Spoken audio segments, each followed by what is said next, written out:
Hello everyone. I have a figure. Let's review that figure.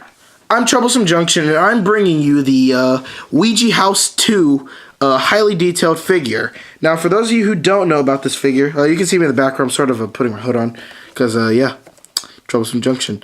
So yeah, as you can tell by the writing on this figure, well probably not the front but maybe the back, this is a Japanese figure from Japan, made by Medicom Toys. And they're highly detailed figures range. They also have lots of figures such as Mario, Luigi from the classic arcade games. They have Yoshi from Super Mario World in that signature pose. These guys who I really like these guys from the Super Mario U range. And then Ouija House. Alright, I'm going to stop calling it Ouija House because I know I'm triggering fellow fans of the game. Because this game is this is my favorite game without a doubt. That, Pikmin, and Cuphead would classify as some of my favorite games that have been ever made.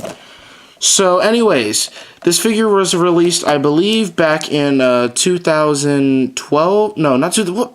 How can I say? The game isn't even up. Like around when the game first released. I can't find the year date on this.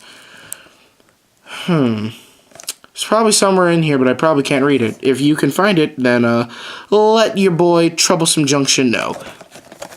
So anyways, yeah, this figure did come from Japan, and yeah, this is my third Japanese item review in a row. I just have Japan on the brain today. Well, it's not really today, but just past couple months. But yeah, Japan, they do have superior toys to us here in America, where our toys are really struggling to stay alive. I'm looking at you, Mattel / Fisher-Price.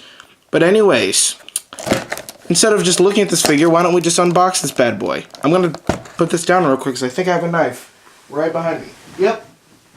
I have to lunge myself across my bed because, yeah, for those of you who don't know, I do have a new room.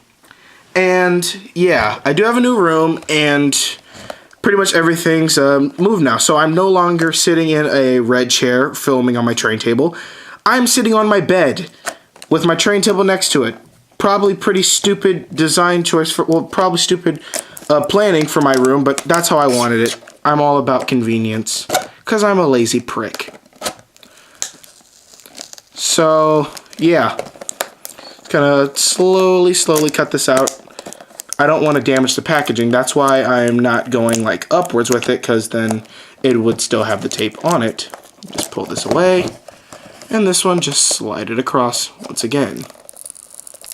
Just gonna go across like this. I mean, I'm not doing a jump cut like I used to because, I honestly want to get every single thing on the video. Much like my Bowser Jr. video, back when I unboxed that. Well, I did that on camera. But on some of my videos when I unbox stuff, something usually goes down. So I would like to unbox this, because then you got people who are saying, "Oh, boss, your stuff is pretty fake." But, yeah, I wanted to let you guys know, yeah, everything on Troublesome Junction's channel is fake. Yeah, totally fake. I'm talking weave fake. Just kidding, no. Everything on Troublesome Junction is, I like to keep it raw footage. I like to be as pure as possible with my channel. Maybe not language-wise, but whatever. Who cares? I'm gonna pull an edgy teenager. Yeah. So this packaging. Oh, shit. Sorry, Sir Tom, I did not mean to hit you. What am I saying? Yes, I did. Yeah, I'm going to repackage that because I'm not going to be the bastard who opens one of these and just throws the box away. It'd be a sin, 1, to not review this, and 2, to just throw the box away. So first off, we're going to look at the base. Yep. So anyways, here we got a copyright date. We have a 2013 Nintendo, so it was made the year that the game was released, which was back in 2013. Some time ago. I swear, when this game first came out, I was really hyped for it. So yeah, it just says Luigi's Mansion 2. Instead of just saying Luigi's Mansion Dark Moon, which is what we have in America, in Japan it was referred to as Luigi's Mansion 2. I kind of much prefer the original ones, just slightly more, but that doesn't mean that I don't like the new one. Because Dark Moon is actually a really good game. So you just got your little basic base, and then to basically accommodate for Luigi's scared pose, you just plug him on here, and then, yeah, it holds him in the air. It's not, I didn't put it in right. You get the gist. I'm not going to put it on the base yet. So now let's look at Luigi, because I do not see very many reviews of these, surprisingly. So Luigi is made of that sort of tough, rubbery material, so to speak. It is very, very stiff. It is not flexible at all, like those old, still figures of Mario that we used to get back in, like, late 2000s. I really broke a lot of limbs off of those. So, yeah, as you can see by Luigi, he has his signature scared expression from the game. I wish I could show you a photo, but my editing software is not that good. I will upgrade that. It is pretty much exactly the same as the Sanchi / Little Buddy plush, which I absolutely love this thing, by the way. I'm a Luigi's Mansion fanboy. So they both pretty much have this signature screaming pose, albeit this has the strobe bulb and this has the poltergeist head. If you heard that noise in the background, that is my notification sound. I did not turn it off, being the incapable shithead that I am. Oh well. So, Luigi right here, he has really good detail. The mouth has depth to it. The hands even have, they have little, I don't know what they're called, but they're like little nubs, so to speak, on his little, see if I can focus in on that. Like those little things. They're not painted, of course, but like, you know, they're still there. They captured a lot of detail in this thing. I would even go as far to say it has as much detail as the, I forget the range. It was the Bandai action figure Mario that I reviewed a very long time ago. I cannot remember what it was. It was licensed through Bandai, but I can't think of what the brand was. That's going to bother me now. But yeah, if you want to see that review, just click on my channel. Don't forget to subscribe, hint, hint. And then scroll down, you'll find it. I can't. If you can comment down what it is, you'll get a heart.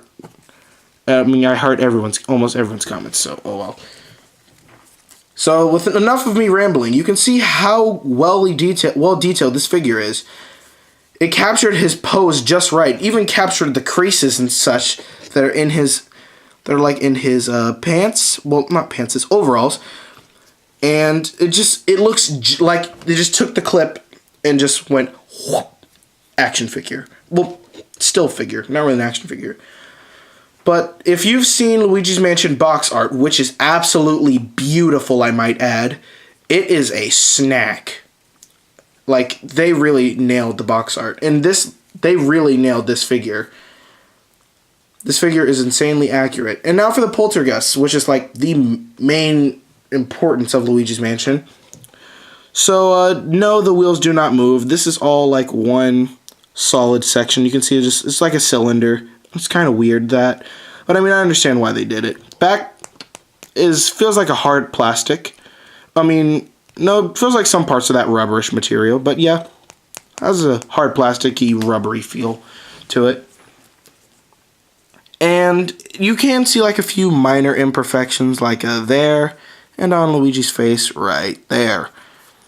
That kind of bothers me, but at the same time though, it's such a small figure that you can't really blame them. Like there's a lot of paint imperfections you can see like all throughout the poltergeist, but I really don't blame them for the amount of detail that they did capture.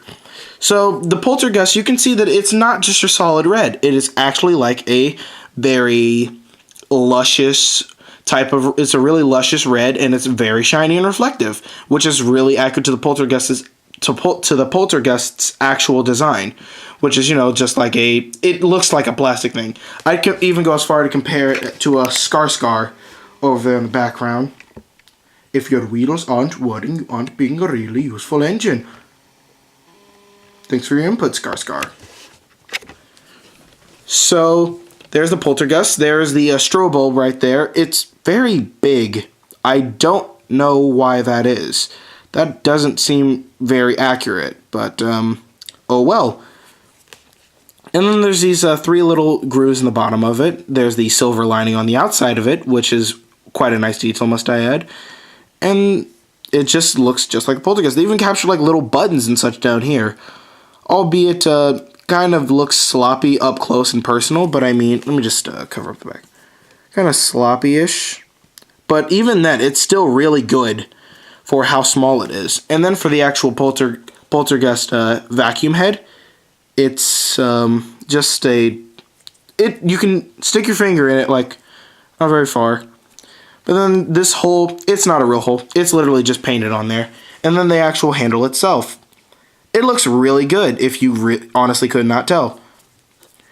So, yeah, I would honestly have to give this thing, though, for what it is, 10 out of 10. I found this on eBay, plus for, like, what, $15? That is not that bad. I mean, it is very small, definitely. Like, let's see. Here's my brutally destroyed Bachman Thomas. There you go. That's your size comparison.